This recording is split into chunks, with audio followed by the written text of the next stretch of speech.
those jobs.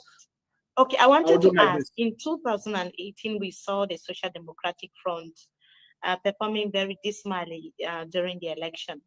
You came third, the party came third, and after the CPDM and then the MRC. What are you planning to do differently this time around? Well, first of all, in 2018, we were at the beginning of the crisis that nobody really understood, and many people underestimated. And so you have to understand that our base, the Northwest and the Southwest, was excluded from that election. We fought hard to make sure that, with the help of the African Union and the United Nations on our side, to get the government of Cameroon accept that since it's a single constituency election, that all the people who had run away from the crisis could vote where they are. Unfortunately, we did not succeed in putting that in place. And so we had not less than 600,000 of our usual voters who did not vote. And unfortunately, as we're talking about the crisis, those who had the courage to remain back in the Northwest and Southwest on the day of the election, what the army did was coming out and shooting at everything they saw and shooting into the air and everything. So even those people stayed home. So we had an election where you had hundreds of thousands of voters registered and less than 100 people voted. And we understand that those people who voted were the troops who were there, and of course they got instructions to how to do it. And then you know that an election is a dynamic. So we were in a situation where, how can I put it, the dynamic that was created by the non-election in Northwest and Southwest weighed on us all over the country. And we stand for real politics. We do not go into populism. And unfortunately, with the internet, the social media revolution that arrived in Cameroon 2, 3, 4 years before that, populist ideas were very made their day. And so we decided to make the hard decision to stay on the side of the truth. And I think that is paying out today. We paid the price in 2018. We paid somehow the price in 2020. But when we go around today, when we are received wherever we get to, people tell us thank you. Thank you that you stood your ground. So what's different this year, Your Honorable, because the conflict is still there? What's different? The difference this year on the part of the conflict is that in 2018, everybody doubted where you were. You have to understand that most people involved in the conflict believed at that time that within 2 weeks, Ambazonia would be a reality and they would be their country. We understood the plight of the Anglophone population. It is on that basis that the SDF was created in 1990. And we understood that that problem can best be solved within Cameroon, with Cameroon, and in Cameroon, because it's a problem we understand and we know where the solutions are. For those solutions to be put on the table, we need to win an election. Unfortunately, the bullets refrained us from getting the result we were expecting to have in 2018. Today, we understand that most of those involved, that is, most of those who are victims of the crisis that is going on, today understand, and those who are in the middle of that crisis understand that what the SDF said initially is what is supposed to happen. And we believe that they will make use of the power of the ballot. They will make use of the power of the ballot to silence the power of the bullet. So that is where we are. That is where we're going into. The second thing I would like to raise here is that because of the beginning of the crisis, the simple fact of that election was that many people believed as well, on the other side of the Mungu, that probably the country will be split into two. And so it would be very difficult to trust the other part of the country into the hands of someone coming in from this part of the country. So all those things today are behind us because time has come to prove that what we stood for, where we are, where we're going to, is the right path. So I believe, and I strongly believe, that we have done our work on that side. But most importantly, is that 2018 met us at the peak of a crisis, and we had spent from 2014 to 18 and even to 2020, all that time, all our energy, all our financial resources, and everything we had to try to maintain peace in Cameroon. So we forgot somehow the rest of the problems Cameroonians had and concentrated on the Northwest and Southwest. And we paid the price. And we've come out of that. After 2020, we have gone through a rebirth. We unfortunately lost our founder and leader, Nijon Fundi, may his soul rest in peace. And we were able to capture ourselves together to build up a stronger social democratic front, to go towards the elections that are ahead of us and to make him proud. That's where we are. That's where we're going to. Your Honorable, MMI reported some months ago that politicians are not being seen with their wives during campaign trail. And we also saw you granting an interview with a local newspaper, The Sun. And you were saying that your wife was going to join you next time or this time around. Who is Mrs. Osih, and should we expect to see her mounting the campaign stage with you? Well, she's been doing a great job of recent, and she's been with me all over. What I said during that interview on the Sun newspaper, I stood to it, and she's been with me. You have to understand that we are on the road trail every day. So there are just moments that we cannot do that. But the next time you invite me and you say the invitation is for Mr. and Mrs. Osih, she'll be right next to me and answer your questions as well. There's absolutely no problem in that. But I need to say that to do what we're doing and to fight in an autocracy like Cameroon, we need to have a very solid pillar on which we stand.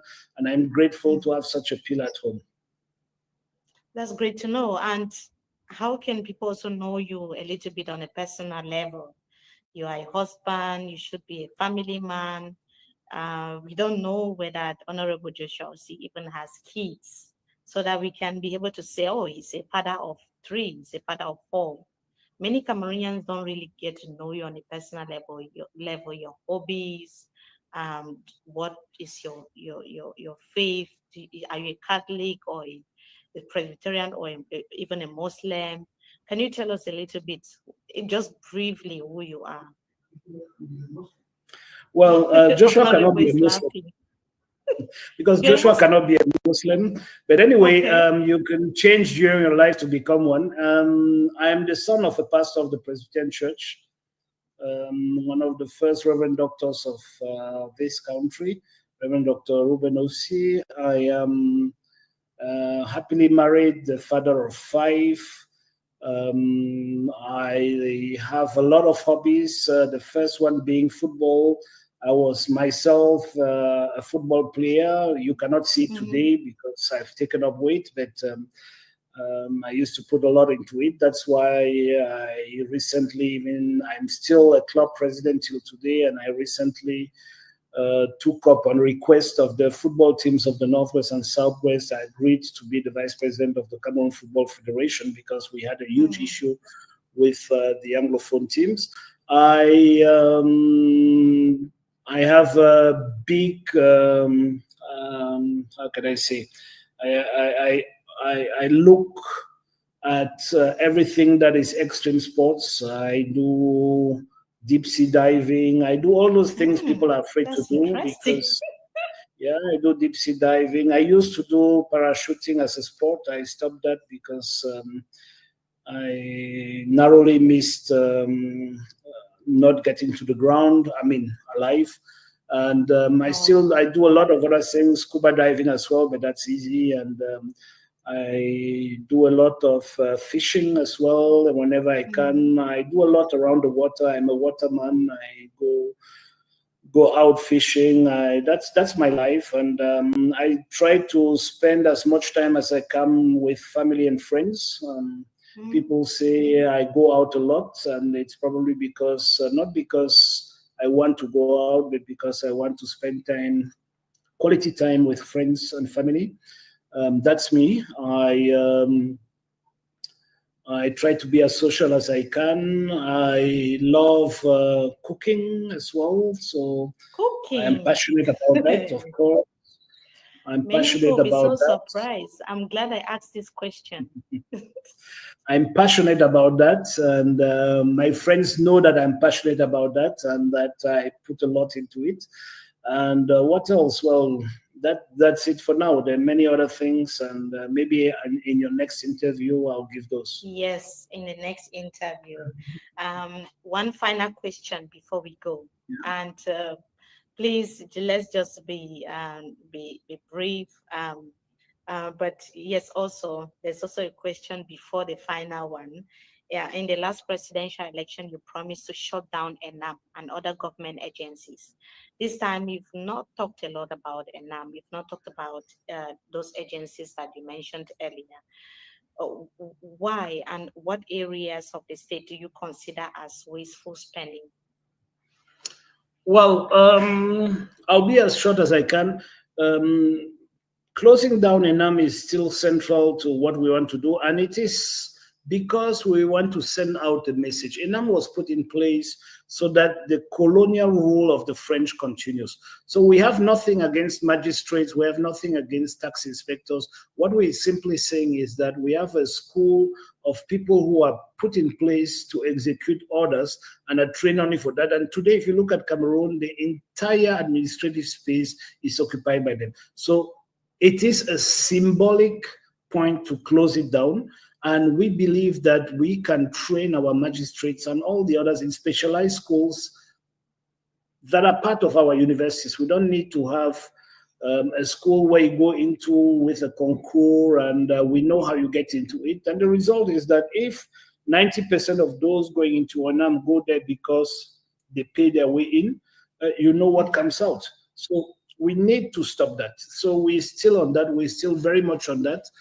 We didn't put it central into our program for the simple reason that we do not want to distract from the main points, which, to my opinion, are much more important, like bringing back peace to the Northwest and Southwest. And I would like to point out that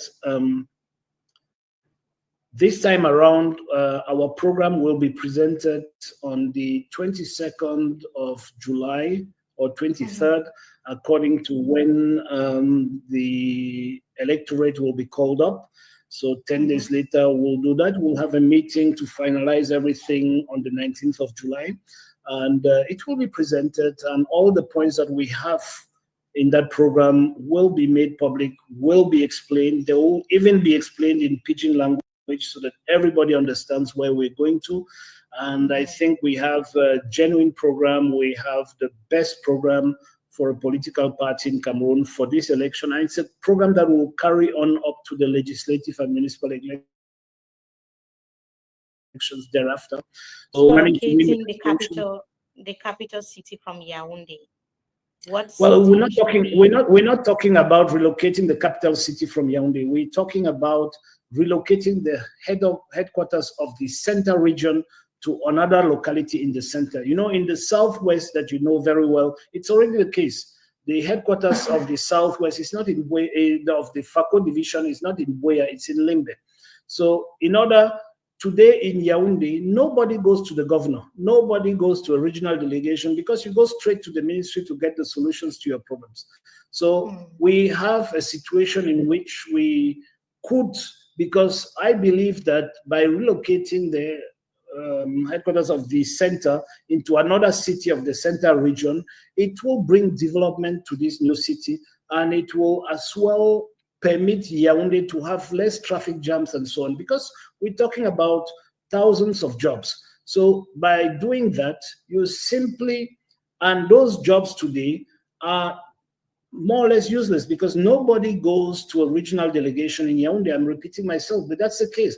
Nobody needs to see a regional delegate when you can go to the ministry that is just next door. So everybody goes to the minister and the ministry for the solution. So it would make more sense to relocate in one of the other. We have, I think, up to 10 divisions in the center. So we can work on that to try to see what makes most sense geographically to locate it.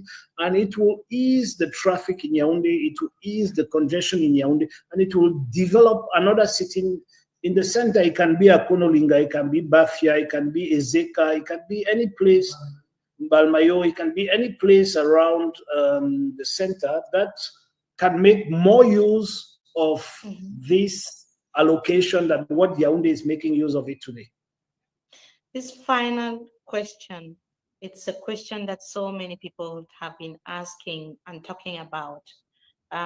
Some people, or I don't know whether they're your critics or opposition party members, have put your credibility to question, your neutrality to question. Others have even alleged that you've been bought by the government that is in place and that you are, in a way, an ally to the CPD and political party. Those rumors also swirled a lot when the chairman was there, but it didn't stop after the chairman, may so rest in peace.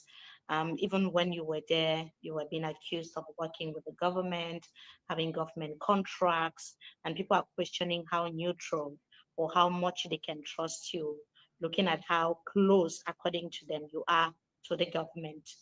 What do you really have to say about that? How neutral are you, Honorable? Well, first of all, I would just disagree with the fact I'm not looking at being neutral. I'm looking at being where I have a party that I'm leading that takes a direction, and that direction needs to stand its grounds where it is. I have never in my entire life, never been associated or been part of or even personally done any contract with any government entity, not even a council, not even an SDF council. Never in my life. I don't even know how you do it. Okay. I am in business. I have never had a Cameroonian entity being my customer. Never. Okay. So that's a fact. That's where we are. Now, maybe let me go further.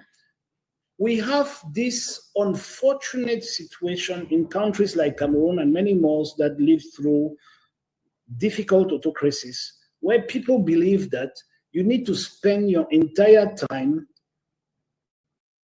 insulting those on the other side.